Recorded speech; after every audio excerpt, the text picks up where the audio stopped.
মাসিক ইজতেমার মহতি সভার সুযোগ্য সভাপতি মহাশয়, উপস্থিত ওলামা ইকরাম, সামনের বসে থাকা ইসলাম দরদি কালেমা দরদি ভাইরা ও বাবজিরা, পর্দার আড়াল হতে যে সব মা ও বোনেরা শুনছেন সেই সব মা ও এবং বোনেরা, বিশেষ করে এই মাসিক ইজতেমার যারা পরিচালক তারা এবং সকলকে অশেষ অশেষ ধন্যবাদ। প্রশংসা একমাত্র আল্লাহ রাব্বুল আলামিনের, যিনি আমাদেরকে এই কোরআন এবং সহিহ হাদিসের আলোচনার সভায় বসার তৌফিক দান করেছে। আমরা সংক্ষিপ্তে তিনার শুকরিয়া আদায় করে বলি আলহামদুলিল্লাহ। তারপরে পরে দরুদ পরিবেশন করি নবী মুহাম্মদুর রাসূলুল্লাহ সাল্লাল্লাহু আলাইহি ওয়াসাল্লামের উপর অগণন দরুদ ও সালাম বর্ষিত হোক। আল্লাহুম্মা সাল্লি আলাইহি আল্লাহুম্মা বারিক আলাইহি। ব্রাদারান ইসলাম, আপনারা আজকের আমাদের দুইজন আলোচকের বিষয়বস্তু নিয়ে আপনারা আশা করছি অবগত আছেন। আপনারাই বিষয়বস্তু দিয়েছেন, আমরা সেই বিষয়ের উপরেই আলোচনা রাখার প্রচেষ্টা করব। আমার তৌফিক ইল্লা বিল্লাহ, আলাইহি তাওয়াক্কালতু ওয়া ইলাইহি উনীব। বিষয়বস্তুটা যেটা দেওয়া হয়েছে সেটা হচ্ছে গীবতের ভয়াবহতা বা গীবতের ভয়াবহ পরিণাম। কিন্তু আমি আজকে আপনাদের সামনে গীবতের বিষয় নিয়ে তিনটা দিক আলোচনা করব, এটা আমি আশা করেছি। এক, গীবতের ভয়াবহ পরিণাম। দ্বিতীয়ত, সব ক্ষেত্রেই কি গীবত করা ভয়াবহ পরিণাম রয়েছে নাকি কোনো কোনো ক্ষেত্রে গীবত করা যায়। তিন নাম্বার হচ্ছে গীবত করে ফেলেছি, এখন গীবত থেকে বাঁচার উপায়টা কি। তাহলে এই তিনটা বিষয় নিয়ে আমি পয়েন্ট বাই পয়েন্ট আপনাদের সামনে কথা বলবো। আমরা সর্বপ্রথম আপনাদের বলি যে গীবত সত্য না মিথ্যা, এটা বলুন আগে দেখি। গীবত, পরচর্চা, পরনিন্দা, এটা সত্য না মিথ্যা, কি বুঝতে পারলেন? গীবত করা হয়, এটা সত্য না মিথ্যা? সত্য এটা। আচ্ছা, গীবত আমরা করি,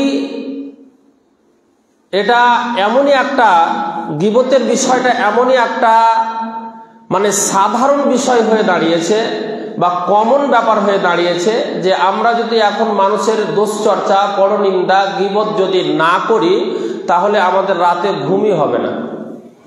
কথাটা ঠিক বললাম না ভুল বললাম? আর বেশিরভাগই পরচর্চা, পরনিন্দা হয় কয়েকটা জায়গাতে। এক, মরা বাড়িতে। দুই, বিয়ে বাড়িতে। তিন, আপনি দোকানপাটে, চায়ের দোকানে, এইসব দোকানে। চায়ের দোকানটা আলেমেরা বেশি বলেন কেন জানেন? চায়ের দোকানেই মানুষ বেশি বসে থাকে। মুদিখানার দোকানে অত মানুষ গিয়ে বসবে না, কাপড়ের দোকানে অত মানুষ গিয়ে বসবে না, হার্ডওয়্যারের দোকানে গিয়ে অত মানুষ জামায়াত হয়ে বসবে না। চায়ের দোকানেই মানুষ বেশি বসে থাকে, ওই জন্য আলেমেরা চায়ের দোকানেরই কথাটা বেশি বলে। কিন্তু যে কোনো জায়গাতেই বসে থাকুক, পরচর্চা, পরনিন্দাটা এমনই কমন ব্যাপার হয়েছে যে সেটা না করলে মানুষের রাত্রে ঘুম হারাম হয়ে যাবে। তো আচ্ছা, গীবতটা কি? গীবত, আমরা পরচর্চা, পরনিন্দা করি, এটা কত ভয়ঙ্কর বিষয়। আমরা যেটাকে এত কমন মনে করেছি, এটা কত ভয়ঙ্কর বিষয়। এত ভয়ঙ্কর বিষয়, এত ভয়ঙ্কর বিষয় যে আল্লাহর নবী সাল্লাল্লাহু আলাইহি ওয়াসাল্লাম বলেছেন, একজন যদি কাউকে হত্যা করে দেয় বা একজন যদি জেনা করে ফেলে, ব্যভিচার করে ফেলে কোনো নারীর সাথে, এর চাইতেও বড় পাপ হচ্ছে পরচর্চা করা, পরনিন্দা করা, যেটা সাধারণ ভাষায় আমরা বুঝি গীবত করা। আল্লাহ রাসূল সাল্লাল্লাহু আলাইহি ওয়াসাল্লাম বলেছেন, আল গীবাতু আশাদ্দু মিনাজ জিনা। কিলা ওয়া কাইফা ক্বালা আর-রাজুলু ইয়াজনি সুম্মা ইয়াতুবু ফায়াতুবুল্লাহু আলাইহি ওয়া আন্না সাহিবাল গীবাতা লা ইয়াগফিরু লাহু হাত্তা ইয়াগফিরা লাহু সাহিবাহু। বাইহাকী এবং মিশকাতের মধ্যে হাদিসটা এসেছে। আল্লামা নাসিরউদ্দিন আলবানী হাদিসটাকে সহিহ সনদে প্রমাণিত করেছেন। আল্লাহ রাসূল সাল্লাল্লাহু আলাইহি ওয়াসাল্লাম বলেছেন, গীবত হচ্ছে, পরচর্চা হচ্ছে, পরনিন্দা হচ্ছে জেনার চাইতে, ব্যভিচারের চাইতে মারাত্মক পাপ বা ভয়ঙ্কর জিনিস একটা। আজকে যদি সমাজের চোখে কেউ পরচর্চা না, কেউ যদি জেনা করে ফেলে, তাহলে আমরা পুরো গ্রাম মিলে তাকে নিন্দা করি, ভৎসনা জানাই, তার ঘৃণা করি, তাকে আমরা তুচ্ছ তাচ্ছিল্য করি, তাকে ঘৃণার চোখে দেখি, দেখি না?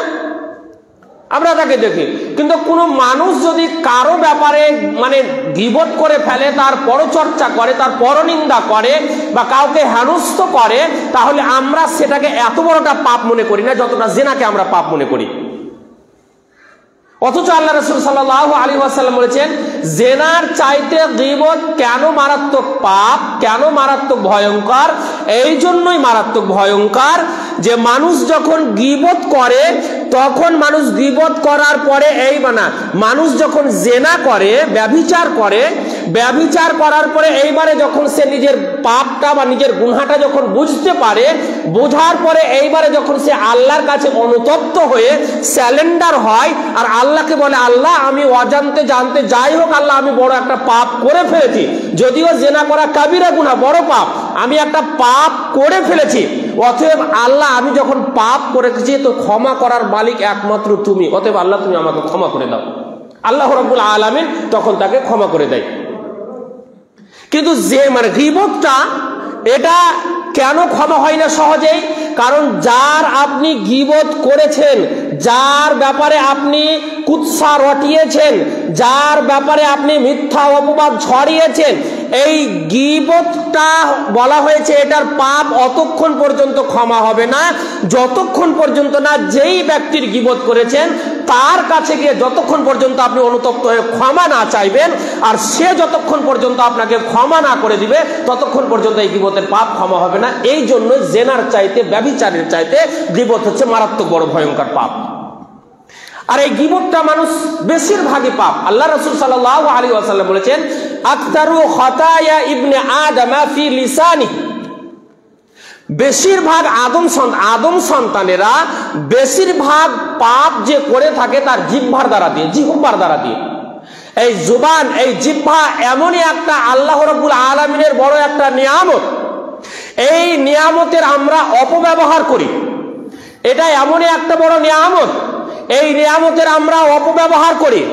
বেশিরভাগই মানুষ এই জিহ্বার অপব্যবহার করে। অথচ আল্লাহ রাব্বুল আলামিন বলছেন, আলাম নাজআল লাহু আইনাইন ওয়া লিসানান ওয়া শাফাতাইন, আমি কি তোমাদেরকে দুইটা চোখ দিনি? ওয়া লিসানান, একটা জিহ্বা, ওয়া শাফাতাইন, এবং দুইটা ঠোঁট। তো এই জিহ্বাটা একটা এমনই আল্লাহ রাব্বুল আলামিনের বড় নিয়ামত যে একজন শিশু যখন জন্ম নেয়, তো শিশু জন্ম নেওয়ার পরে এইবারে ওই শিশুর মুখ থেকে তার জন্মদাতা পিতা এবং তার মা, এরা দুজনেই সবসময় আকাঙ্ক্ষিত থাকে, এই আশায় থাকে যে আমার শিশু আমাকে কখন আব্বা এবং আম্মা বলে ডাকবে। জিহ্বা যদি না থাকে তাহলে কোনো সন্তানই তার বাবাকে আব্বা এবং মা বলে ডাকতে পারবে না। জিহ্বার সাথে দুইটা ঠোঁট। আর এই জিহ্বা এমনই একটা বড় আল্লাহ রাব্বুল আলামিনের নিয়ামত যে জিহ্বার দ্বারা দিয়ে আমরা পৃথিবীর যত রকমের খাবার রয়েছে, আল্লাহ রাব্বুল আলামিন যত রকমের হালাল খাবার দিয়েছেন আমাদেরকে, এই হালাল খাবারগুলো খাই এবং খাওয়ার পরে এর যে স্বাদ আমরা এই জিহ্বার দ্বারা দিয়ে সেটা আস্বাদন করি না আমরা? কোনটা টক, কোনটা ঝাল, কোনটা মিষ্টি, কোনটা লবণ, ইত্যাদি ইত্যাদি যত রকমের এক একটা খাবারের এক এক রকমের স্বাদ আস্বাদন করে জিহ্বা। এর কারণে জিহ্বাটা একটা আল্লাহ রাব্বুল আলামিনের বড় নিয়ামত। তেমনি ভাবে এই জিহ্বার দ্বারা দিয়ে আমরা সবচাইতে যেটা আল্লাহ রাব্বুল আলামিনের কাছে আফজাল জিকির, লা ইলাহা ইল্লাল্লাহ, আমরা এই জিকির আমরা করি। তেমনি ভাবে আমরা সবচাইতে তুচ্ছ কাজ যেটা, সেই কাজটা করি, সেটা হচ্ছে আমরা জিহ্বার দ্বারা দিয়ে মানুষের পরচর্চা করি, পরনিন্দা করি, গীবত করি। এই গীবত হচ্ছে অত্যন্ত ভয়ঙ্কর বড় পাপ, মারাত্মক বড় পাপ, যার কারণে আল্লাহ রাব্বুল আলামিন বলেছেন, কি বলেছেন? সূরা আল হুজরাতের 12 নম্বর আয়াত আল্লাহ রাব্বুল আলামিন বলেছেন, ইয়া আইয়ুহাল্লাযীনা আমানু ইজতানিবু কাসীরাম মিনাজ-যন ইন্না বা'দাজ-যন্নি ইসমুন। হে ঈমানদারগণেরা, ইজতানিবু কাসীরাম মিনাজ-যন, তোমরা বেশি বেশি ধারণা করা থেকে বেঁচে থাকো, বেশি বেশি গীবত করা থেকে তোমরা বেঁচে থাকো। ইন্না বা'দাদ-দন্নি ইসমুন, কারণ কিছু কিছু ধারণা গুনাহ হয়ে থাকে, পাপ হয়ে থাকে।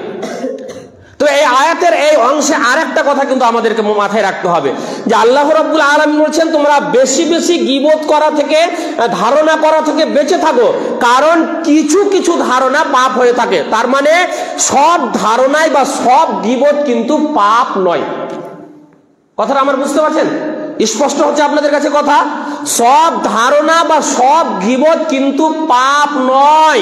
তারপরে আল্লাহ রাব্বুল আলামিন বলেছেন ওয়ালা তাজাসসু, আর তোমরা কি করো না, জাসুসি করিও না, মানে গোপনে কারো মানে কারো কথাগুলো শুনে সেইগুলো এর কথা ওর কানে, ওর কথা ওর কানে, এই ধরনের করো না, তোমরা জাসুসি করো।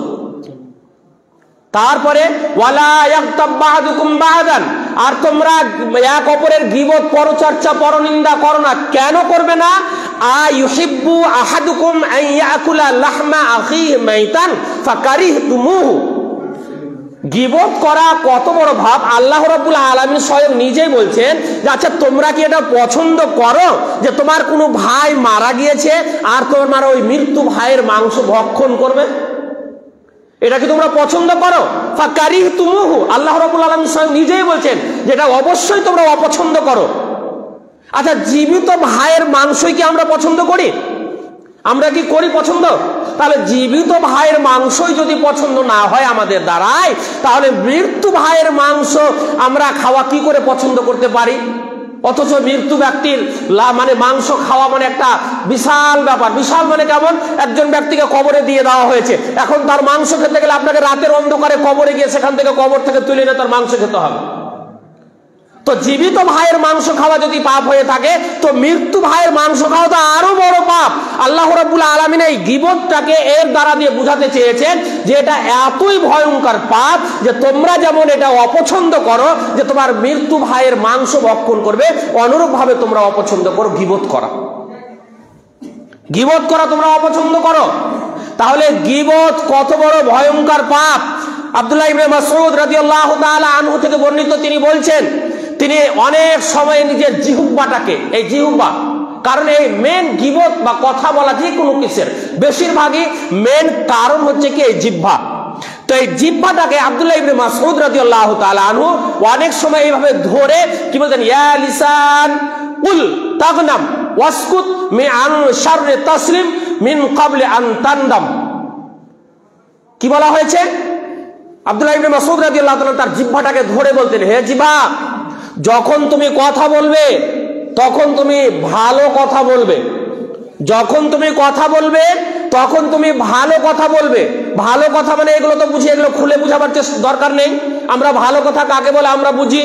কোনো মানুষকে কষ্ট না দেওয়া ভালো কথা, কালেমায় মানে জিকির আজকার করা এগুলো ভালো কথা, মানুষকে ভালো কাজের উপদেশ দেওয়া এটা একটা ভালো কথা, মানুষ একজন বেনামাজি হয়ে আছে তাকে নামাজের উপদেশ দেওয়া এটা একটা ভালো কথা, কোনো মানুষ মদ্যপান করছে তাকে মদ থেকে বিরত রাখার জন্য তাকে মানে আদেশ করা বা কলকৌশল করে তাকে নিষেধ করা এটা একটা ভালো কথা, কোনো মানুষ অবৈধ কর্মকাণ্ডে লিপ্ত রয়েছে সেখান থেকে তাকে ফিরিয়ে আনতে হবে তার জন্য তাকে আদেশ করা বা তার জন্য তার কাছে যাওয়া, তাকে দাওয়াত করা, এটা হচ্ছে ভালো কথা। তাহলে যখন তুমি কথা বলবে তখন তুমি ভালো কথা বলবে। ওয়াসকুত আন শাররি তাসলিম, ভালো কথা যদি বলো তাহলে তুমি কি হবে? তাগনাম বলা হয়েছে, তুমি মানে লাভবান হবে। ভালো কথা যদি তুমি বলো তাহলে লাভবান হবে। আর মন্দ থেকে তুমি চুপ থাকবে, মন্দ কথা থেকে তুমি বিরত থাকবে, মন্দ কথা থেকে তুমি চুপ থাকবে। যদি তুমি মন্দ কথা থেকে চুপ থাকো তাসলিম, তাহলে তুমি শান্তিতে থাকবে। মিন ক্বাবলি আন তানদামা বলা হয়েছে তুমি তোমার জিহ্বা বা তুমি নিজেকে লজ্জিত হওয়ার আগে, মানে আপনি কথা বলে দিলেন, বলে দেওয়ার পরে যেমন বন্দুক থেকে গুলি ছুটে গেলে আর গুলি ফেরত আনা যায় না, মানুষকে যখন কোনো রকমের কোনো কষ্টদায়ক কথা বলে দিবেন এই কথাও তেমনি ফেরত নেওয়া যায় না। তাহলে মানুষ কথা বলার পরে লজ্জিত হয়, ওই জন্য কথা বলার আগেই মানুষকে ভেবেচিন্তে কথা বলতে হবে। তাহলে গীবত এমনই একটা ভয়ঙ্কর পাপ। আজকে আমরা গীবত অহরহ করি, মানুষ গীবতটা অহরহ করি। গীবত কত বড় ভয়াবহ পাপ এই বিষয়ে শুনুন। আল্লাহর নবী সাল্লাল্লাহু আলাইহি ওয়াসাল্লাম আবু হুরায়রা রাদিয়াল্লাহু তাআলা আনহু থেকে হাদিসটি বর্ণিত, ক্বালা নবী সাল্লাল্লাহু আলাইহি ওয়াসাল্লাম আতাদরুনা মাল গীবা ক্বালু আল্লাহু ওয়া রাসূলুহু আ'লাম ক্বালা যিকরুকা আখাকা বিমা ইয়াকরাহু ইন কানা ফীহি মা তাকুলু ফাকাদ ইগতাবতাহু ওয়া ইন লাম ইয়াকুন ফীহি ফাকাদ বাহাতাহু। হাদিস সহিহ মুসলিম, হাদিস নাম্বার 2589। আল্লাহ রাসূল সাল্লাল্লাহু আলাইহি ওয়াসাল্লাম গীবতের সংজ্ঞাটা মানে গীবত কাকে বলে এটা বোঝাচ্ছেন। আল্লাহ রাসূল সাহাবায়ে কেরামকে বলছেন আতাদরুনা মাল গীবা, তোমরা কি জানো গীবত কাকে বলে?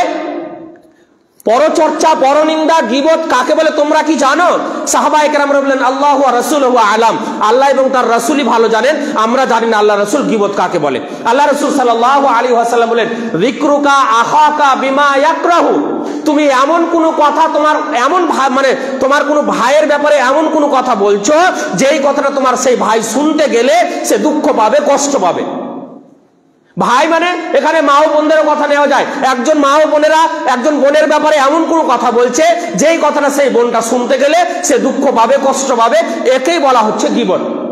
সাহাবায়ে কেরামরা আল্লাহ রাসূল সাল্লাল্লাহু আলাইহি ওয়াসাল্লামকে প্রশ্ন করছেন ইন কানা ফীহি মা তাকুলু, আল্লাহ রাসূল আমরা যে তার ব্যাপারে যে মন্দ কথাটা বলছি, যে ওই লোকটা নামাজ পড়ে না, ওই লোকটা মদ পান করে, ওই লোকটা চুরি করে, ওই লোকটা মানে জুয়া খেলে, এই লোকটা আরো অন্যান্য কর্মকাণ্ড করে, তো আল্লাহ রাসূল এই বদ গুণগুলো, এই খারাপ মন্দ কাজগুলো যদি তার মধ্যে থাকে আর এইগুলো যদি আমরা কারো সামনে বর্ণনা করি তাহলে কি এটাও গীবত হবে? আল্লাহ রাসূল সাল্লাল্লাহু আলাইহি ওয়াসাল্লাম বলেন ফাকাদ ইগতাবতাহু, যদি এইগুলো তার মধ্যে থাকে তাহলেই এটা গীবত। বুঝতে পারলেন না কথা? একটা লোক বেনামাজি, নামাজ পড়ে না, নামাজ না পড়া তার পড়া আর না পড়া তার ব্যক্তিগত ইবাদত, না পড়াটা তার ব্যক্তিগত ভুল। একজন ব্যক্তি মদ পান করে, এটা তার ব্যক্তিগত ভুল। একজন ব্যক্তি চুরি করে, এটা তার ব্যক্তিগত পাপ, ব্যক্তিগত ভুল। অতএব যখন কোনো মানুষের মধ্যে কোনো ব্যক্তিগত পাপ বা ব্যক্তিগত গুনাহ বা ব্যক্তিগত ভুল থাকবে, এই ব্যক্তিগত ভুলটাকে সংশোধনের উদ্দেশ্যে তাকেই গিয়ে বলে তার সংশোধন করে দেওয়া, এটা গীবত নয়। কিন্তু তার মধ্যে এই ভুলটা আছে আর চট করে কারো সামনে, চায়ের দোকানে হোক বা 10টা লোক দাঁড়িয়ে আছে সেখানে গিয়ে হোক বা আরো কোথাও রাস্তার ধারে হোক বা আরো কোনো জায়গাতে হোক, সেখানে চট করে তাকে গিয়ে বলছেন আরে ও তো নামাজই পড়ে না, তুমি কি ভাষণ দিচ্ছ, এত বড় বয়স হয়ে গেল তুমি তো এখনো নামাজই পড়ো না। তার উদ্দেশ্যটা কি? তাকে কি দাওয়াত দেওয়া হচ্ছে না যে তুমি নামাজ পড়ো না তো নামাজ পড়ো? তাকে হেনস্থ করা। চট করে কোনো একটা জায়গাতে বলে দিন আরে ওর কথা বলছে, অমুক ছেলের কথা বলছে, আরে ও তো জুয়া খেলে, আরে ও তো মদ পান করে। এইগুলো তার ব্যক্তিগত। আল্লাহ রাসূল সাল্লাল্লাহু আলাইহি ওয়াসাল্লাম সাহাবায়ে কেরামরা যখন জিজ্ঞাসা করলেন আল্লাহ রাসূল এই ধরনের ভুলগুলো যদি তার মধ্যে থাকে আর আমরা যদি এই দোষগুলো তার চর্চা করি তাহলে কি এটা গীবত হবে? আল্লাহ রাসূল বলেন এটাই হলো গীবত। আর তারপরে বলা হয়েছে ওয়া ইল্লাম ইয়াকুন ফীহি ফাকাদ বাহাতাহু, আর এমন তার ব্যাপারে কথা বলে দিলে যেটা তার মধ্যে নেই। সে জেনা করেনি অথচ তুমি কোথাও গিয়ে বলে দিলে যে না ওকে ও জেনা করেছে। সে মদ পান করেনি অথচ তার ব্যাপারে বলে দিলে সে মদ পান করেছে। সে চুরি করেনি অথচ তার ব্যাপারে বলে দিলেন আপনি চুরি করেছে। তাকে হেনস্থ করার জন্য, অপদস্থ করার জন্য, ছোট করার জন্য এটা বলে দেওয়া, অথচ সে তার ব্যাপারে সে এইসব বিষয় থেকে সে একবারে উদাসীন, সে কিছুই জানে না, তার ব্যাপারে আপনি বলে দিয়েছেন। আল্লাহ রাসূল সাল্লাল্লাহু আলাইহি ওয়াসাল্লাম বলেন এটা হচ্ছে অপবাদ। কথা বুঝতে পারলেন না? গীবতের পার্থক্য আর অপবাদের পার্থক্য বুঝতে পারলেন? গীবত তাকে বলা হয় ব্যক্তিগত দোষ ত্রুটি যার মধ্যে আছে, এই দোষ ত্রুটিগুলো অপরের সামনে প্রচার করা, অপরের সামনে বলা, এটা হচ্ছে গীবত। আর যে দোষ ত্রুটি তার মধ্যে নেই অথচ এইগুলোকে বর্ণনা করে দেওয়া কারো সামনে, এটা হচ্ছে অপবাদ। আচ্ছা, অপবাদের বিষয়টা নিয়ে আপনাদের সামনে একটা কথা বলি আমি। অপবাদটা কত বড় মারাত্মক পাপ এটা নিয়ে বলি। ইফকে আয়েশা রাদিয়াল্লাহু তাআলা আনহা, আমাদের আম্মাজান আয়েশা রাদিয়াল্লাহু তাআলা আনহার ঘটনা সম্পর্কে আপনারা আশা করছি জানেন এইটুকু, যে আয়েশা রাদিয়াল্লাহু তাআলা আনহার বিষয় নিয়ে যে উনার উপরে একটা মিথ্যা অপবাদ দেওয়া হয়েছিল না হয়নি?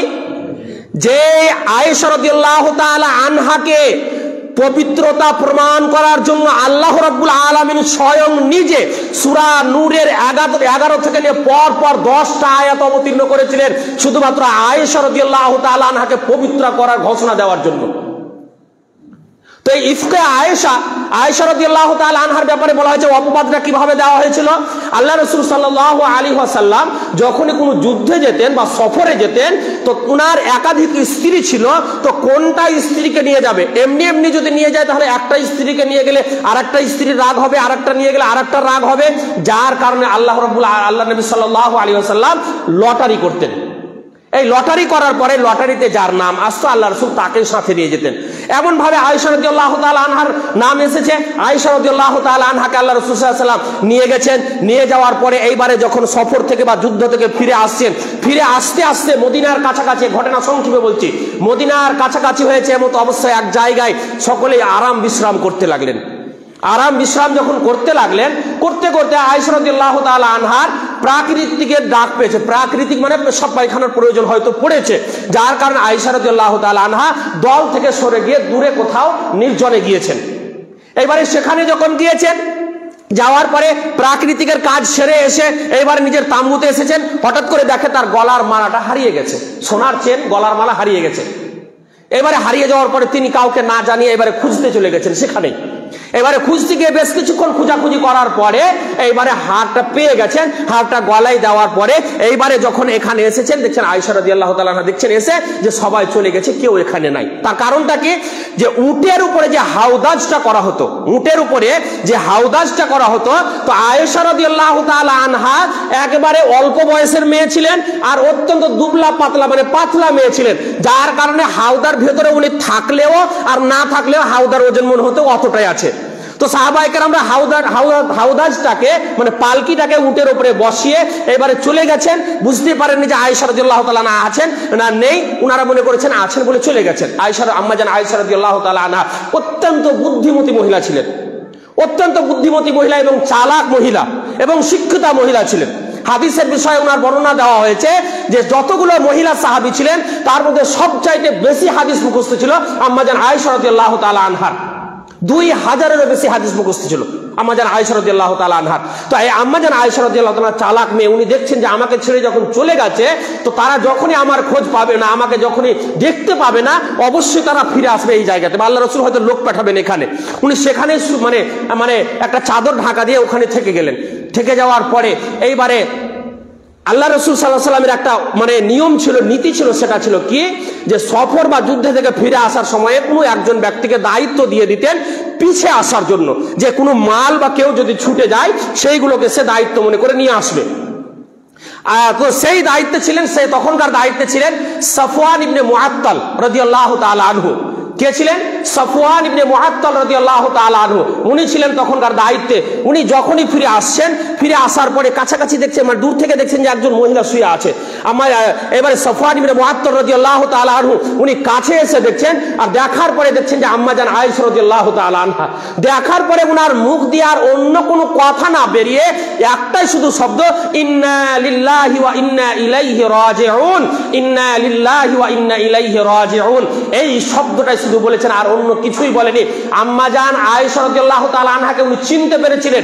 চেনার কারণটা ছিল এই যে আম্মাজান আয়েশা রাদিয়াল্লাহু তাআলা আনহাকে সাফওয়ান ইবনে মুআত্তাল যখন ওহির সূরা বা ওহির আয়াত অবতীর্ণ হয়নি তার আগে উনি কিন্তু উনাকে দেখেছিলেন। কথাটা বুঝতে পারলেন? যার কারণে চিনতে পেরে গিয়েছিলেন। চিনতে পারার কারণে আর অন্য কোনো কথা না বলে সাফওয়ান ইবনে মুআত্তাল নিজের উটটাকে আম্মাজান আয়েশার কাছে নিয়ে গিয়ে আম্মাজান আয়েশাকে বললেন, আপনি উটের উপরে চড়ে পড়ুন। আম্মাজান আয়েশা উটের উপরে চড়ে গেলেন, আর সাফওয়ান ইবনে মুআত্তাল উটের দড়ি ধরে ধরে টানতে গেলেন, মদিনার দিকে চলে গেলেন। এইবারে মদিনা পৌঁছাবেন, এর আগে যখন আম্মাজান আয়েশা রাদিয়াল্লাহু তাআলা আনহার মিসিং এর খবর, মানে হারিয়ে গেছে, নাই, আম্মাজান আয়েশা আসেনি, তো আসেনি যখন, তখন এবারে মুনাফিকদের যে সর্দার ছিল, হেড, রাইসুল মুনাফিক বলা হয়, মুনাফিকদের যে হেড ছিল আব্দুল্লাহ ইবনে উবাই ইবনে সুলুল, এ কিন্তু আয়েশা রাদিয়াল্লাহু তাআলা আনহার ব্যাপারে আর সাফওয়ান ইবনে মুআত্তালের ব্যাপারে মিথ্যা অপবাদ রটিয়ে দিয়েছে যে আয়েশা এবং আল্লাহর দেখো মানে নবীর স্ত্রী আয়েশা রাদিয়াল্লাহু তাআলা আনহা এবং সাফওয়ান রাদিয়াল্লাহু তাআলা আনহু, এদের দুজনের একটা নাজায়েজ সম্পর্ক রয়েছে, এরা দুজনে এক জায়গায় রাত কাটিয়েছে, নাউযুবিল্লাহি মিন যালিক। এই ঘটনা রটিয়ে দিল। ঘটনা লম্বা, শেষ পর্যন্ত শেষ পর্যন্ত আম্মাজান আয়েশা যখন বাড়ি আসলেন, আম্মাজান আয়েশা কিছুই জানেন না, বাড়িতে অনেক দিন ধরে জ্বরে পড়ে থাকলেন।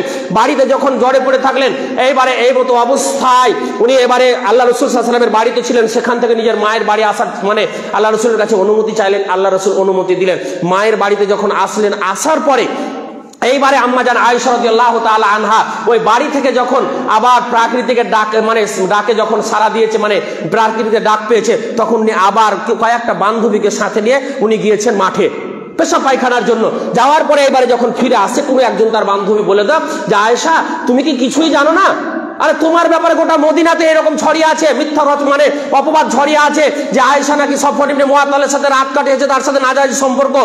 আয়েশা আম্মাজান আয়েশা রাদিয়াল্লাহু তাআলা কিছুই জানতেন না। বাড়ি আসলেন, বাড়ি আসার পরে এবার আব্বাকে জিজ্ঞাসা করছেন, মাকে জিজ্ঞাসা করছেন, আব্বা মা সান্ত্বনা দিলেন তাকে। শেষ পর্যন্ত আল্লাহ রাসূল সাল্লাল্লাহু আলাইহি ওয়াসাল্লাম আম্মাজান আয়েশার কাছে আসলেন।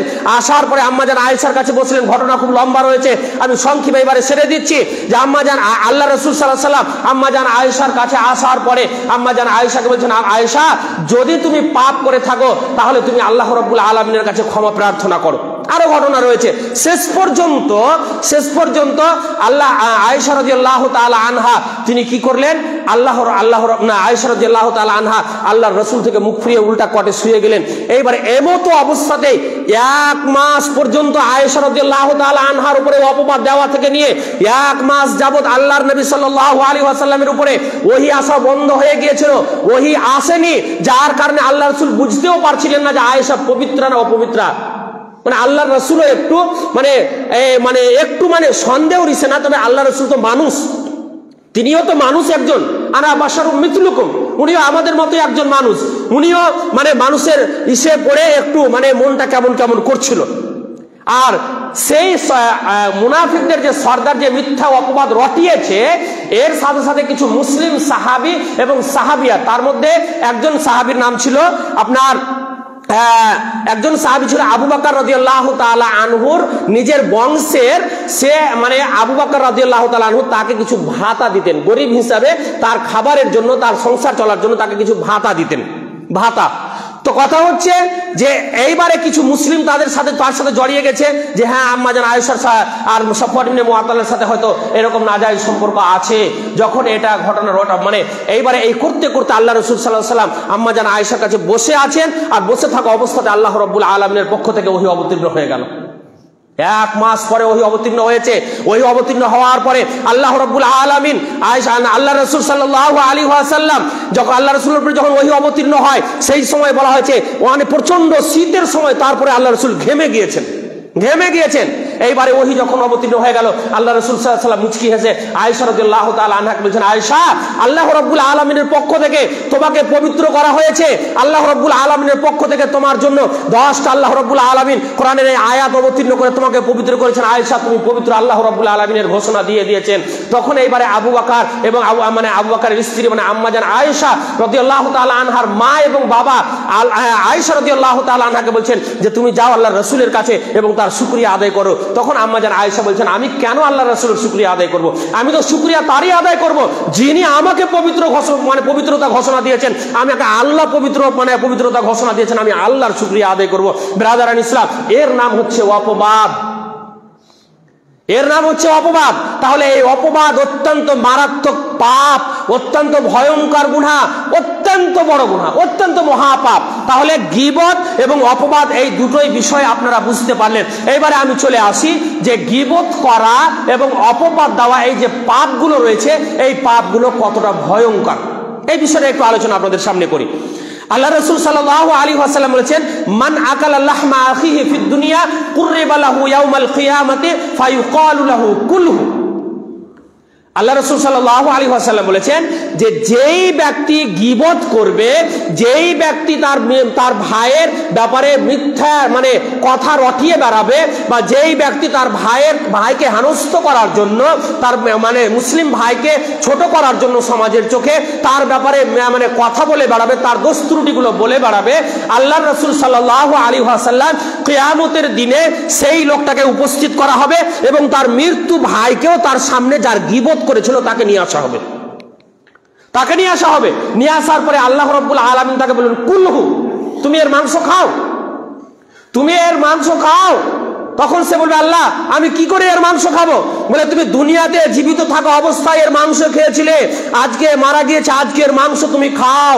যখন বাধ্য হয়ে তাকে খেতে হবে, সে যখন ওর মৃত্যু ভাইয়ের মাংস খাবে, মাংস খাওয়ার পরে পরে তার চেহারাটা বিকট আকারের হয়ে যাবে, বিকট আকারের হয়ে যাবে, আর মানে একটা বিকট চিৎকার করবে সে।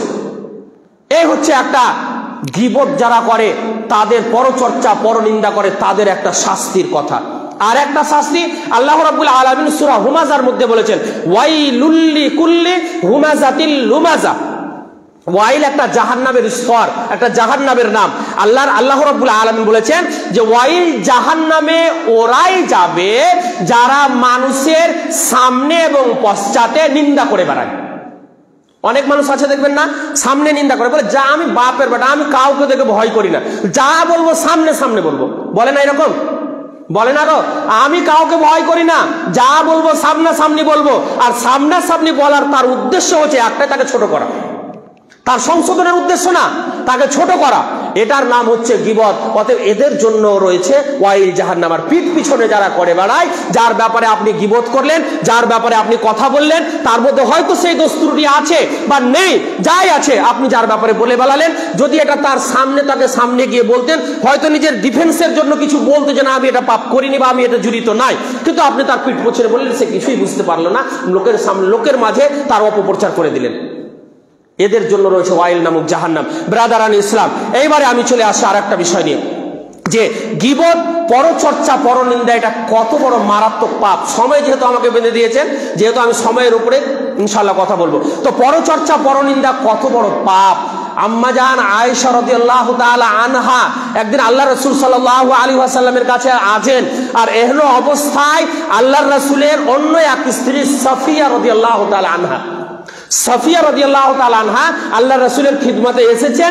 আসার পরে আল্লাহ রাসূল সাল্লাল্লাহু আলাইহি ওয়াসাল্লামের কথাবার্তা বললেন। তারপরে যখন সাফিয়া রাদিয়াল্লাহু তাআলা আনহা ওখান থেকে যখন চলে গেলেন, তো আয়েশা রাদিয়াল্লাহু তাআলা আনহা সাফিয়ার ব্যাপারে শুধু এইটুকু কথা বললেন যে আল্লাহ রাসূল যে সাফিয়ার কথা বলছেন নাটা, তাহলে নাটা যদি বলেছেন এটা তো সত্য কথা বলেছেন, তাহলে এত অসুবিধা কি আছে? আল্লাহ রাসূল সাল্লাল্লাহু আলাইহি ওয়াসাল্লাম এই ব্যাপারে বলছেন যে হে আয়েশা, লাকাদ কুলতি কালিমাতান লাউ মুজাজাত বিমাইল বাহরি লা মাজাজাতহু। হাদিসটা আবু দাউদের মধ্যে এসেছে এবং আল্লামা নাসিরউদ্দিন আলবানী হাদিসটাকে সহিহ বলেছেন, এবং হাদিস নম্বর হচ্ছে 4875 নম্বর হাদিস। আল্লাহ রাসূল সাল্লাল্লাহু আলাইহি ওয়াসাল্লাম বলেছেন, আয়েশা তুমি এমনই একটা কথা বলে দিলে, বা এত বড় একটা কথা বলে দিলে, যেই কথাটা এত মানে ভয়ঙ্কর বা এত মারাত্মক, বা যেই কথাটার মধ্যে এত ঘোলাটা মানে মিশ্রিত রয়েছে, যে তোমার এই কথাটাকে যদি সমুদ্রের পানির সাথে মিলিয়ে দেওয়া হয় বা সমুদ্রের পানিতে যদি ফেলে দেওয়া হয়, তো সমুদ্রের পানি পর্যন্ত অপবিত্র হয়ে যাবে বা ঘোলাটে হয়ে যাবে। সুবহানাল্লাহ, কি কথা আমরা আজকে বলি না গ্রামের মানুষকে, এ কানা, এ ন্যাংড়া, এ বেঠে, এ ছোট, এ খাটো, এ উমুক, এ কালঠা, এ বলি না? বলি না এগুলো? কেন বলি এগুলো? কেন বলি বলেন? প্রথম কথা হচ্ছে, বলার উদ্দেশ্যটা হচ্ছে তাকে হেনস্থ করা, ছোট করা, খাটো করা, এটাই উদ্দেশ্য। দ্বিতীয়ত আপনি যেটা বললেন, এটা এমনই একটা বড় পাপ যে আল্লাহ রাব্বুল আলামিন বলেন, হুয়াল্লাযী ইউসাব্বিরুকুম ফিল আরহামি কাইফা ইয়াশা। আরে সৃষ্টিকর্তা তো হচ্ছেন তিনি, যিনি মায়ের গর্ভে একজন সন্তানের আকৃতি ধারণ করে দিয়েছেন। কেমন হবে? লম্বা হবে না বেটে হবে, কালো হবে না ফর্সা হবে, কানা হবে না ঠিক হবে, বধির হবে না কি হবে, মুখে কথা বলতে পারবে না পারবে না, কেমন হবে? আল্লাহ রাব্বুল আলামিন মাতৃগর্ভে আকৃতি ধারণ করে দিয়েছেন। তাহলে তুমি যখন কাউকে হেনস্থ করার জন্য, কারো মজাক করার জন্য, কাউকে ছোট করার জন্য যখন তুমি কালো, তাকে নাটা, তাকে কানা ইত্যাদি যখন বলবে, তার মানে হচ্ছে দ্বিতীয় পাপ করছো তুমি। এটা যে আল্লাহর সৃষ্টিকে তুমি অবজ্ঞা করছো, আল্লাহর সৃষ্টিকে ঘৃণা করছো, ঘৃণা করছো। অথচ তার ব্যাপারে আল্লাহ রাব্বুল আলামিন বলেছেন, ইয়া আইয়ুহাল্লাযীনা আমানু লা ইয়াসখার কওমুম মিন কওমিন আসা আইয়াকুনু খায়রাম মিনহুম ওয়ালা নিসাউম মিন নিসাইম আসা আইয়াকুননা খায়রাম মিনহুন্না। আল্লাহ রাব্বুল আলামিন বলেন, হে ঈমানদারগণেরা, লায়াস, তোমরা কোন একজন পুরুষ আর একজন পুরুষের যেন, তোমার পুরুষকে যেন মজাক না উড়ায়, একজন পুরুষ আর একজন পুরুষের যেন মজাক না উড়ায়, একজন পুরুষ আর একজন পুরুষকে যেন ছোট করার জন্য, হেনস্থ করার জন্য এমন কোনো কথা না বলে যাতে সে দুঃখ পাবে, কষ্ট পাবে। আল্লাহ রাব্বুল আলামিন বলছেন, ওয়ালা নিসাউম মিন নিসাইম আসা ইয়াকুনু খায়রাম মিনহুম, তুমি যার ব্যাপারে বলছো এ কালো, এ কালঠা, এ নাটা, এ বেটে, তুমি যাকে হেনস্থ করার জন্য মানুষের সামনে এই ধরনের মানে তার মানে আল্লাহর সৃষ্টিকে তুমি ঘৃণা করে এই ধরনের তাকে ডাক দিচ্ছ, হতে পারে সে তোমার চাইতে আল্লাহর কাছে বেশি উত্তম। একজন কালো জান্নাতি হতে পারে না? আচ্ছা, বেলাল রাদিয়াল্লাহু তাআলা আনহু তিনি হাবশী ছিলেন, অত্যন্ত কালো ছিলেন, অত্যন্ত কালো ছিলেন। তো এত কালো মানুষ, অথচ বেলাল রাদিয়াল্লাহু তাআলা আনহু দেখেন জান্নাতের সার্টিফিকেট দুনিয়াতে পেয়ে গেছেন। আল্লাহর রাসূল যতদিন জীবিত ছিলেন মুয়াজ্জিন কে করেছিলেন? এই আযানের দায়িত্ব এবং মর্যাদা কে পেয়েছিলেন? বেলাল রাদিয়াল্লাহু তাআলা আনহু। তাহলে কাউকে এই ধরনের কথা বলা, তুমি যাকে বলছো হেনস্থ করার জন্য, সে হয়তো হতে পারে আল্লাহর কাছে তোমার চাইতে উত্তম। হে মহিলারা তোমরাও শুনে রাখো, হে মহিলারা তোমরাও শুনে রাখো, আপনারা মা বোনেরা শুনে রাখুন, যেই মা বোনকে বা যেই আপনার অন্য একজন বোনকে আপনি মানে ছোট করার জন্য, হেনস্থ করার জন্য, আপনি তার ব্যাপারে অনেক রকমের কথা সমাজের সামনে তাকে ছোট করার জন্য তার ব্যাপারে পরচর্চা, পরনিন্দা, তার দোষ ত্রুটিগুলো বলে বেড়াচ্ছ, জেনে রেখে দাও হতে পারে সেই তোমার চাইতে আল্লাহর কাছে বেশি উত্তম। অতএব এটা করা যাবে না, এটা মারাত্মক পাপ। এই পাপ থেকে আমাদেরকে বেঁচে থাকতে হবে। এখানে আর একটা হাদিসের কথা আপনাদেরকে বলি, তাহলে বুঝতে পারবেন। সেটা হচ্ছে কি? আচ্ছা, আমি গীবত করলাম না, আমি গীবত করলাম না, কেউ গীবত করছে সেখানে আমি বসে আছি, কিন্তু আমি গীবত করলাম না, এটা কত বড় ভয়ঙ্কর, এটা কত বড় ভয়ঙ্কর। হযরত মাইমুন রাদিয়াল্লাহু তাআলা আনহু থেকে হাদিস বর্ণিত আছে, উনি বলছেন যে কিছু মানুষ তাদের নিজের বাদশার ব্যাপারে মানে নিন্দা, মানে অপবাদ, অপব্যাখ্যা বা তার ব্যাপারে তার দোষ ত্রুটিগুলো বলাবলি করছে। আমি সেখানে চুপ করে বসেছিলাম, আমি তাদেরকে কিছু বলিনি। রাতের বেলা আমি স্বপ্নে দেখছি যে আমাকে বলা হচ্ছে যে হে মাইমুনা, তুমি তোমার মৃত্যু ভাইয়ের মাংস খেয়েছো। বলে আমি কি করে খেলাম? বলে ওই যে তুমি গীবত করেছিলে। বলে আমি তো গীবত করিনি, তারা করেছিল, আমি চুপ করে শুনছিলাম। বলে না, তুমি গীবত করোনি ঠিকই, কিন্তু তারা গীবত করেছিল, তুমি তাদেরকে বাধা দাওনি, চুপ করে শুনেছিলে। আমরা এটা করি না, আমরা এটা করি না। কেউ গীবত করলে আমরা চুপ করে শুনি, তাকে আমরা বাধা দিতে পারি না। আরে যদি এমন ব্যক্তি আছে যাকে হয়তো বাধা দিতে পারবো না, সেটা ব্যাপার ভিন্ন, তবুও আমাদেরকে তার কথা কর্মটাকে ঘৃণা মনে করতে হবে, বা পারতে গেলে যার ব্যাপারে সে দুর্নাম করছে আমাকে তার ব্যাপারে সুনাম করে দিতে হবে। যে একটা মানুষের, কারণ একটা মানুষের একটা খারাপ দিক থাকতে গেলে তার বহুগুলো ভালো দিকও থাকে, বা বহুগুলো খারাপ দিক থাকলে কিছু ভালো গুণও থাকে, থাকে না এরকম? একটা মানুষ সব দিক দিয়ে খারাপ হয় না, কোনো না কোনো দুনিয়াবি পার্থিব ভালো দিক হোক বা আখেরাতে ভালো দিক হোক, কোনো না কোনো ভালো দিক থাকে। অতএব কেউ যখন আপনার সামনে কারো ব্যাপারে পরচর্চা, পরনিন্দা করবে, কেউ মিথ্যা কথা বলবে বা তার দোষ ত্রুটির কথা বলবে, আপনার আমার উচিত হবে যে আমরা তাকে সংশোধন করে দেওয়া, তাকে বলা যে না, এইভাবে এগুলো কথা বলতে হয় না। যদি না বলে আমরা সমপরিমাণ গুনার অংশীদার হব। বিরাদারান ইসলাম, এবারে আমি আপনাদেরকে আর একটা বিষয় নিয়ে আলোচনা করি। সেটা হচ্ছে, সময় যেহেতু চলে আসছে, কয়েকটা বিষয় যেটা আমি বলেছিলাম আপনাদের সামনে আলোচনা রাখবো, তার মধ্যে আর একটা বিষয়, সেটা হচ্ছে যে গীবত আমরা জানলাম যে করা যাবে না, পরচর্চা, পরনিন্দা, কারো দোষ ত্রুটি করা যাবে না। তাহলে এবারে কি করব? একটা লোক বেদাত করছে, একটা লোক শিরক করছে, একটা লোক মদ পান করছে, একটা লোক জুয়া খেলছে, আর কিছু করছে, আরো অনেক কিছু গুনাহের কাজ করছে, কেউ আপনার উপরে জুলুম করেছে, এর ব্যাপারে আপনাকে কাউকে কিছু বলতে হবে। তো গীবত করা তো মানে পাপ, তো কেউ আপনার উপরে জুলুম করেছে সেটাও তো তাহলে বলতে পারবেন না। এই নিয়ে আমি আপনাদের সামনে কয়েকটা বিষয় নিয়ে পয়েন্ট বাই পয়েন্ট কথাগুলো বলবো, তাহলে বুঝতে পারবেন যে গীবত বৈধ কয়েক প্রকারে, তার মধ্যে 6-7টি প্রকারের কথা বলা হয়েছে। গীবত যে বৈধ, এটা 6-7টা প্রকার রয়েছে। আমি এক একটা কথাগুলো প্রকারের বলি ইনশাআল্লাহ, তাহলে আপনারা বুঝতে পারবেন। সংক্ষেপের আকারে বলবো এক একটা প্রকার। প্রথম হচ্ছে ইমাম নববী রহমতুল্লাহ আলাইহি তিনার একটা বই, সেটা হচ্ছে রিয়াদুস সালিহিন। আলেম তালিবে ইলম যারা রয়েছেন তারা বুঝেন, রিয়াদুস সালিহিন এই একটা বই রয়েছে ইমাম নববী রহমতুল্লাহ আলাইহি, মুসলিম শরীফের ভাষ্যকার যিনি, তিনি তার এই রিয়াদুস সালিহিনের মধ্যে একটা বাব বা একটা অধ্যায় রচনা করেছেন, বাবু বায়ানে মা ইউবাহু মিনাল গীবা। যেই সব জায়গাতে গীবত করা বৈধ, এই বিষয় নিয়ে তিনি একটা অধ্যায় রচনা করেছেন। তো কোন কোন জায়গাতে গীবত করা বৈধ, এটা শুনে রাখুন ভালো করে, কাজে লাগবে। কোন কোন জায়গাতে? এক নাম্বার হচ্ছে মানে অত্যাচার ও নির্যাতনের শিকার হলে শাসক ও বিচারকের কাছে মানে নালিশের জন্য গীবত করা বৈধ। কেউ আপনার উপরে জুলুম করেছে, কেউ অত্যাচার করেছে, কেউ আপনার জমি হরপ করে নিয়েছে, কেউ আপনার টাকা বাটপাড়ি করে নিয়ে নিয়েছে, কেউ আপনাকে অন্যায়ভাবে মেরেছে, এইগুলোই তো দোষ ত্রুটি। এখন কথা হলো, আপনি জানেন যে গীবত করা তো মহাপাপ, তাহলে তো থেকে যেতে হবে চুপ করে, কাউকে বলতে হবে না। জি না, বলতে হবে। কাকে বলবেন? কোন গ্রামের যিনি মোড়ল রয়েছেন, গ্রামের যিনি মুখিয়া, গ্রামের যিনি মেম্বার, যে আপনার বিচারটা করে দিতে পারবে, তার কাছে গিয়ে আপনাকে নালিশটা জানাতে হবে। তাহলে তো আপনি বিচারটা পাবেন। তার কাছে গিয়ে নালিশটা জানাতে হবে, নালিশটা জানাবেন। এই ব্যাপারে আল্লাহ রাব্বুল আলামিন বলছেন, লা ইউহিব্বুল্লাহুল জাহরা বিস-সুই মিনাল কওলি ইল্লা মান যুলিমা ওয়া কানা আল্লাহু সামিআন আলিমা। সূরা নিসার 148 নম্বর আয়াত।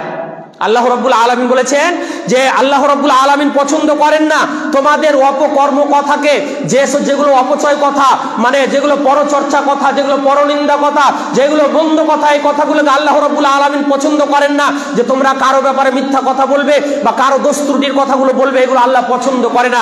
ইল্লা মান যুলিমা, কিন্তু যদি কেউ জুলুমের শিকার হয়, ওই মাজলুম ব্যক্তি কিন্তু বলবে কার কাছে? শাসকের কাছে বলবে, বিচার যার কাছে পাবে তার কাছে গিয়ে বলবে। এটা একটা পদ্ধতি। দ্বিতীয় পদ্ধতি হলো যে মন্দ কাজে বাধা দেওয়ার জন্য এমন ব্যক্তিকে গিয়ে বলা যে যেমন যাকে সে সমাধান করবে, বা তার বাবা শুধুমাত্র তাকে অন্যায় থেকে বাধা দেওয়ার জন্য। কেউ কোনো মন্দ কাজ করছে, কেউ মদ পান করছে, কেউ জুয়া খেলছে, তাকে আপনি বললে পারবেন না। আছে না এরকম ব্যক্তি যে আমার আপনার দ্বারা সবাইকে বলা সম্ভব নয়, এরকম আপনার চাইতে শক্তিশালী ব্যক্তি, বংশের দিক দিয়ে অনেক জোরাল, কিন্তু দেখবেন একটা মানুষ সে কোনো দিক দিয়ে শক্তিশালী, যত দিক অন্যান্য দিক দিয়ে শক্তিশালী হতে গেলে তার দুর্বল দিকটাও একটা কিন্তু থাকে। ওই জন্য তার দুর্বল দিকটা খুঁজে বের করতে হবে। দুর্বল দিকটা কি?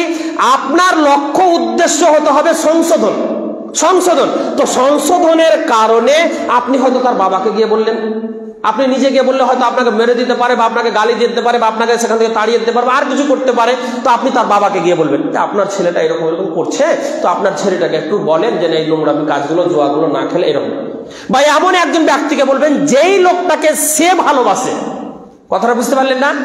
মেনে নিন, কথার কথা যে আমি কোনো নোংরা কাজে লিপ্ত আছে আমাকে বলার সাহস আপনাদের নেই। তো হয়তো এই মাওলানার সাথে আমার একটা গভীর সম্পর্ক, ইনি কোনো কথা বলতে গেলে আমি হয়তো কথাটা রাখবো, হতে পারে রাখবো। তো আপনি এই মাওলানাকে বলবেন যে মাওলানা সাহেব, ওই মাওলানার ব্যাপারে একটু এরকম শুনছি, একটু বলিয়েন যেন উনি যেগুলো বাদ দিয়ে দেয়, ছেড়ে দেয়। তাহলে এই সংশোধনের উদ্দেশ্যে সেই ব্যক্তিকে বলা যাবে যার কথা সে রাখবে। এবারে আমি চলে আসি 3 নম্বর পয়েন্ট। 3 নম্বর হচ্ছে ফতোয়া জানার জন্য মুফতি সাহেব বা আলেমকে গিয়ে বলা যে আমার পিতা বা ভাই বা স্বামী আমার উপর অন্যায় করেছে, যেমন জমি ভাগ বন্টনের বিষয়, বা স্বামী ঠিকভাবে খাবার দাবার দেয় না, এই বিষয়গুলো নিয়ে। তো এই বিষয়গুলো নিয়ে এর বিষয়টা নিয়ে আপনি শাসকের কাছে বা আলেমের কাছে ফতোয়া জিজ্ঞাসা করতে পারেন। আলেমের কাছে যেমন জমি জায়গার ভাগ বন্টনের বিষয়। আজকে যদি দেখেন জমি জায়গার ভাগ বন্টন নিয়ে তো গ্রাম, এটা তো এমন ব্যাপার হয়ে গেছে, কমন ব্যাপার কি যে ভাইয়েরাই ভালোগুলো নিবে, ভাইয়েরাই বেশি তো নিবে, কিন্তু ভালো গালা ভাইয়েরাই নিবে। তার মধ্যে আমাদের সমাজের একটা কথা বলে কি জানো, বাড়ির ভাগ আর কি লিবা, বোন আছো, আসা যাওয়াটা যেন বাকি থাকে। আপনাদের গ্রামের মানুষ মনে হয় বলে না? বলে গো, বলে। একটা ইটও যদি বাবার তৈরি থাকে তাহলে এই একটা ইটেরও ভাই যেমন ভাগ পাবে, বোনও ভাগ পাবে। শুনুন, আমরা এমন কেন ভাই হচ্ছি, এমন কেন মুসলিম সমাজ হচ্ছি যে বোনকেই শুধু ঠকাবার জন্য বলছি যে বোন তুমি বাড়িতে আসবা যাবা, এই জন্য বাড়ির ভাগটা লিও না, অথচ বাড়ির ভাগটা 1 কোটি টাকা দাম, অথচ বাড়ির হয়তো দামটা 1 কোটি টাকা। বোনকে বলছেন, বোনও তখন লজ্জার খাতিরে সমাজের দিকে দেখে যে লোকে কি বলবে, যে যা কেমন বোন যে বাড়ির ভাগটাও নিলে ছেড়ে দিলে না। সমাজ যেহেতু আমাদের সমাজের বেশিরভাগই মানুষের মাথায় গোবর ভরা, শরীয়ত বুঝে না তো, জমির বিষয় বা ভাগ বন্টনের বিষয়টা তো বুঝে না, যার কারণে বোনকে ঠকায়। কোনো ভাই কিন্তু আজ পর্যন্ত এই কথাটা বললো না যে না ভাই না বোন তুমি যেটুকু পাবা এইটুকু নিয়ে নাও, আরে নিতে গেলে তো সম্পর্ক ভালো থাকবে, তুমি আসা যাওয়া করবে, আমি কি তোমার বাড়ি যাবো না? আমি যেমন তোমার বাড়ি যাবো, তুমিও আমার বাড়ি আসবে, তুমি যেটুকু পাবা সেটুকু নিয়ে নাও। আজ পর্যন্ত কেউ বলেন। তাহলে জমি জায়গা ভাগ বন্টন বা এই বিষয়ে জানার জন্য কোনো আলেমের কাছে বা কোনো মুফতির কাছে গিয়ে ফতোয়া নেওয়ার জন্য আপনি আপনার বাবার বিষয়ে বলতে পারেন যে আমার বাবা আমাকে জমির ভাগ ঠিকভাবে দেয়নি, বা আমার ভাইরা আমাকে জমির ভাগ ঠিকভাবে দেয়নি। বা আপনি কোনো একজন মহিলা, কোনো একজন স্ত্রী তার স্বামীর ব্যাপারে বলতে পারে, ফতোয়া গিয়ে জিজ্ঞাসা করতে পারে যে আচ্ছা আমার স্বামী আমাকে এরকম খরচ বা ভরণ পোষণে দেয় না, আমার সন্তানেরও ভরণ পোষণ দেয় না, আমারও ভরণ পোষণ দেয় না, তো এখন আমি কি করতে পারি? তার কি কোনো সম্পত্তি বা তার কোনো টাকা পয়সা যেগুলো রেখেছে সেগুলোকে আমি চুরি করতে পারি? বা তাকে না বলে সেইগুলোকে আমি নিতে পারি, তো আপনি এটা কার কাছে জিজ্ঞাসা করবেন? আলেমের কাছে, মুফতির কাছে। কিন্তু ফতোয়ার বিষয় এটা। এই বিষয়ে শুনুন আল্লাহ রাসূল সাল্লাল্লাহু আলাইহি ওয়াসাল্লাম থেকে হাদিস বর্ণিত। আন আয়েশা ক্বালাত জাত হিন্দু বিনতে উতবা ইবনে রাবিয়া ফাকালাত ইয়া রাসূলুল্লাহ সাল্লাল্লাহু আলাইহি ওয়াসাল্লাম ইন্না আবা সুফিয়ান রাজুলুন মিসিকুন ফাহাল আলাইয়া হারাজুন আন আতিমা মিনাল্লাযী লাহু ইয়ালানা ফাকালা লা হারাজা আলাইকা আন তুদঈমিহিম বিল মারুফ। হাদিস সহিহ বুখারী, হাদিস নম্বর 2407 নম্বর হাদিস। আম্মা জান আয়েশা রাদিয়াল্লাহু তাআলা আনহা বলছেন, একজন হিন্দা একজন মহিলা, হিন্দা বিনতে উতবা। তো হিন্দা বিনতে উতবা বিনতে রাবিয়া এই মহিলা আল্লাহ রাসূল সাল্লাল্লাহু আলাইহি ওয়াসাল্লামকে এসে অভিযোগ করছেন, আল্লাহ রাসূল, আমার স্বামী আবু সুফিয়ান অত্যন্ত কৃপণ মানুষ, বখিল মানুষ, আমাকে এবং আমার সন্তানের ভরণ পোষণ ঠিকভাবে দেয় না। তো এখন কথা হচ্ছে, আমি যদি তার সম্পত্তি থেকে কিছু জিনিস না বলে তাকে নিয়ে নিই, যতটা আমার সন্তান এবং আমার ভরণ পোষণের প্রয়োজন রয়েছে, তাহলে এটা নেওয়া কি পাপ হবে, গুনাহ হবে? আচ্ছা এবার বলেন তো, তার স্বামী হচ্ছে বকিল, কৃপণ। তো এই কৃপণ কথাটা যদি কারো সামনে বলা হয়, তাহলে তো তার স্বামী রাগ করবে। আর এই কথাটা বলাটা তো একটা মানে তাকে তার ব্যাপারে গীবত করা। তো গীবত করা সব ক্ষেত্রে যদি পাপই হয়, তাহলে আল্লাহ রাসূল সাল্লাল্লাহু আলাইহি ওয়াসাল্লাম বলেন, না, তোমার স্বামী যদি তোমার ভরণ পোষণ না দেয়, তোমার সন্তানের ভরণ পোষণ না দেয়, তাহলে তুমি তাকে না বলেও, তার অগোচরে তাকে না বলে যতটা তোমার এবং তোমার সন্তানের প্রয়োজন আছে ততটা তুমি নিতে পারো। বুঝতে পারলেন না কথা? তাহলে এটা আলেমের কাছে বা মুফতির কাছে গিয়ে বলা, এটা গীবতের পর্যায়ে পড়বে না। 4 নাম্বার, 3 নাম্বার হয়ে গেল, 4 নাম্বার। আচ্ছা, মুসলিমদের মন্দ থেকে সতর্ক করা ও তাদের মঙ্গল কামনা করা, এটা কয়েক প্রকারের হতে পারে।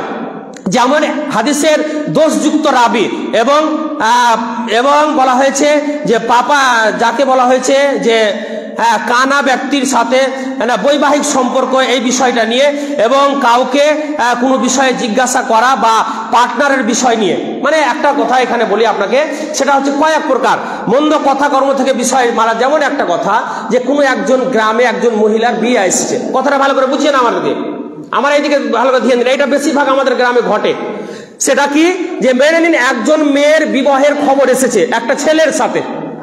এখন কথা হলো, কেউ কোনো একজন ছেলের বাবা বা মেয়ের বাবা ছেলের বিষয়ে, ছেলের বাবা মেয়ের বিষয়ে আপনাকে জিজ্ঞাসা করছে যে আচ্ছা এই বাড়ির এই মেয়েটা কেমন, কথাটা বুঝতে পারছেন?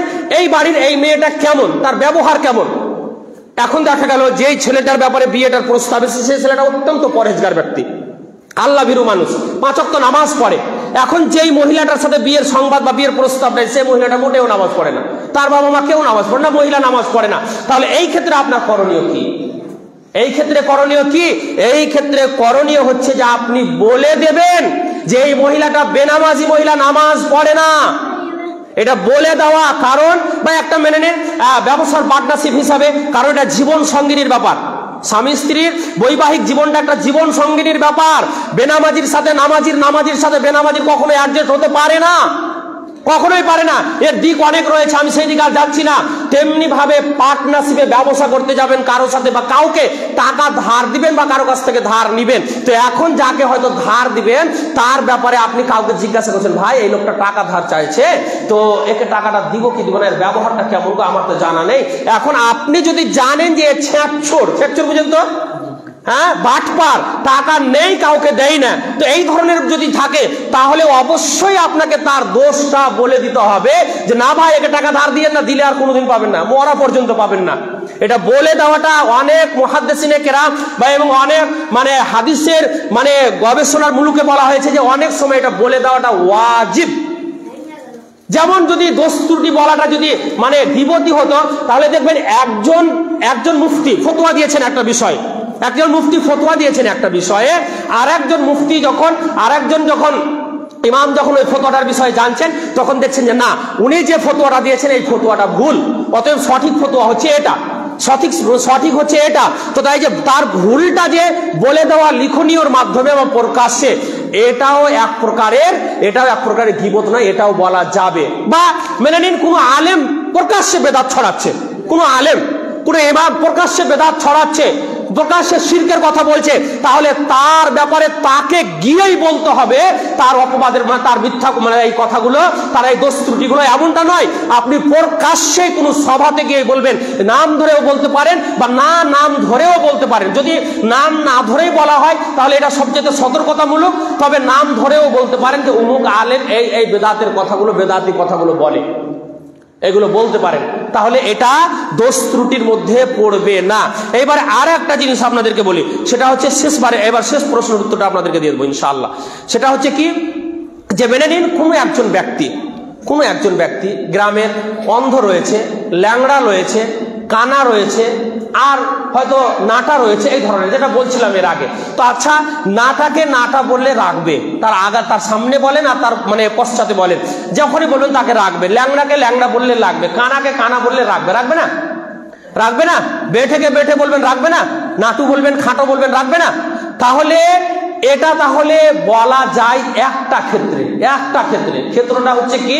ক্ষেত্রটা হচ্ছে এই যে মেনে নিন কোনো একটা তার কোনো একজনের বিষয়ে, কোনো একজন বিষয়ে তার ব্যাপারে একটা কোনো টেলিগ্রাফ বা তার ব্যাপারে হয়তো কেউ জানতে চেয়েছেন যে হাগো আব্দুল জাব্বারের বাড়ি কোনটা, কথাটা বুঝিয়ে, আব্দুল জাব্বারের বাড়ি কোনটা।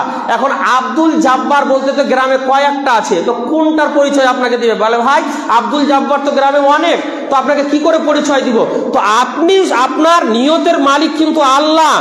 আপনি তাকে হেনস্থের উদ্দেশ্যে বলছেন না কিসের উদ্দেশ্যে, সেটা কিন্তু আল্লাহ বিচার করবেন। কিন্তু আপনি পরিচয়ের জন্য আপনি বলতে পারেন যে হ্যাঁ ভাই ওই ল্যাংড়া আব্দুল জাব্বার, যে পাটা নেই বা ডান চোখটা কানা বা একটু দেখতে নাটা আছে, এই আব্দুল জাব্বারের বাড়িটা কোনটা ভাই, এটা বলা পরিচয়ের জন্য, এটা গীবত হবে না। তাহলে গীবতের সংখ্যাগুলো বুঝতে পারলেন। এইবারে আমি শেষ কথাটা বলে দিই, গীবত করে ফেলেছি, তাতে থেকে বাঁচবো কিভাবে, এটা দরকার আছে না নাই আমাদের? বলবো কিনা ছেড়ে দেবো? যদি আপনারা অনুমতি দেন আমি 2-3 মিনিটের মধ্যে বলে এটা ছেড়ে দেবো। আজানের টাইম কিন্তু হয়ে গেছে, আপনাদের সময় নিয়ে নিলাম। এই জিনিসটা বলে দিই 2-3 মিনিটের মধ্যে। সভাপতি সাহেব আমাকে বলে দিয়েছেন যে 2 মিনিটের মধ্যে আপনি বলে ফেলুন। ইনশাআল্লাহ আমি 2-3 মিনিটের মধ্যে এটা বলে ফেলবো। সেটা হচ্ছে এই যে কোনো ব্যক্তি ব্যাপারে, হ্যাঁ, যেটা বলা হচ্ছে গীবত থেকে ক্ষমা চাওয়ার উপায় কি কি রয়েছে, আমি এইগুলো নোট করেছি। তার মধ্যে একটা জিনিস রয়েছে যে গীবত করেছি এমন সরাসরি ক্ষমা চাইলে হয়তো রাগ করবে, এমন ব্যক্তি আছেন নাই? আপনি যার ব্যাপারে গীবত করেছেন তার কাছে যদি আপনি সরাসরি ক্ষমা চাইতে যান যে ভাই আপনার ব্যাপারে এই কথাগুলো বলেছি, তো আপনি আমাকে ক্ষমা করে দেন, হয় সে আপনাকে মেরেও দিতে পারে বা হয়তো আপনার ব্যাপারে রাগও করতে পারে। এটা রাগ করতে পারে, কিন্তু রাগ করাটা ঠিক নয়। রাগ করাটা এটা একটা দুর্বল ইমানের পরিচয়। একজন মানুষ যখন ভুল করার পরে অনুতপ্ত হয়ে আপনার কাছে ক্ষমা চাইতে এসেছে, ক্ষমা করে দেওয়াটাই আপনার জন্য উত্তম, এটা ইমানদারের পরিচয়। একটা দিক বুঝতে পারলেন। দ্বিতীয় দিক হচ্ছে আর একটা, সেটা হচ্ছে যে কারো মাধ্যম দিয়ে আপনি ক্ষমা চেয়ে নিতে পারেন। কারো মাধ্যম দিয়ে মেনে নিন যে আপনি ভুল করেছেন, কারো ব্যাপারে গীবত করেছেন, দোষচর্চা পরচর্চা করেছেন, তো আপনি এখন কাউকে বলতে পারেন যে ভাই ওই লোকটার ব্যাপারে আমি এরকম গীবত করেছি, তা আপনি একটু, আমি তো বলতে পারবো না, তো আপনি একটু আমার নামটা না বলে, নামটা যদি না বলে বলা হয় এটাই সবচাইতে উত্তম। তো নামটা না বলে ভাই আপনি আমার ব্যাপারে আপনি বলে দিন যে কোনো একটা লোক তোমার ব্যাপারে গীবত করেছে, তো তোমার কাছে ক্ষমা চেয়েছে, সে যেন আমাকে ক্ষমা করে দেয়, এটা বলতে পারেন। বুঝতে পারলেন কথাটা? তাহলে এইভাবেও ক্ষমা নেওয়া যায়। আর একটা ক্ষমা নেওয়া যায়, ক্ষমা নেওয়ার পদ্ধতি যেটা হলো যে লোকটার ব্যাপারে আপনি গীবত করেছেন সেই লোকটা মরেই গেছে, হয় না? আপনি তার কাছে ক্ষমাও চাইতে পাননি, এখন মারা গিয়েছে সেই লোকটা, তো এখন আপনার করণীয় কি? এখন আপনার করণীয় হচ্ছে এই যে যার ব্যাপারে গীবত করেছেন সে যদি মারা যায় তাহলে তার জন্য আল্লাহর কাছে কি করবেন? ক্ষমা প্রার্থনা চাইবেন, তার জন্য বেশি বেশি দোয়া করবেন এবং তার জন্য ক্ষমা প্রার্থনা করবেন। আল্লাহ ওই লোকটার ব্যাপারে আমি গীবত করেছিলাম, অতএব আল্লাহ তুমি তাকে ক্ষমা করে দাও, আল্লাহ তুমি আমাকেও ক্ষমা করে দাও, তাকেও ক্ষমা করে দাও, আল্লাহ তুমি তার গুনাহ খাতাকে মার্জনা করে দাও, আল্লাহ তুমি তাকে জান্নাতবাসী করিও। পারলে তার জন্য দান খয়রাত করবেন, তার জন্য দোয়া করবেন, আল্লাহর কাছে তার জন্য ক্ষমা প্রার্থনা করবেন। ইনশাআল্লাহ আল্লাহ রাব্বুল আলামিন আপনাদের এই যে দোষচর্চা করেছি এগুলো আল্লাহ চাইলে আমাদের ক্ষমা করে দিতে পারেন। তবে জীবিত থাকা অবস্থায় যদি কারো ব্যাপারে আমি গীবত করে থাকি আর সেটা যদি তার কাছে গিয়ে আমি ক্ষমা চাইতে পারি তাহলে এটা সবচাইতে উত্তম হবে। ব্রাদারান ইসলাম, যাই হোক সময় আপনাদের বেশ কিছু নিয়ে নিলাম, সময় শেষ, এবং কথা হলো একটাই যে আমরা এইগুলো থেকে বাঁচবো যদি আমরা এইগুলো না করে কিয়ামতের দিন নেকির ভাগ আপনাকে দিতে হবে। নেকির ভাগ নেকির ভাগ আপনাকে দিতে হবে। তো যাক, আল্লাহ রাব্বুল আলামিন আমাদের সকলকে যেন এই গীবত এবং অপবাদ, এই ধরনের ভয়াবহ পাপ থেকে আল্লাহ রাব্বুল আলামিন আমাদেরকে যেন বাঁচার তৌফিক দান করে, বলুন আমিন। ওয়া আখিরু দাওয়ানা আনিল হামদুলিল্লাহি রাব্বিল আলামিন। আসসালামু আলাইকুম ওয়া রাহমাতুল্লাহি ওয়া বারাকাতুহু।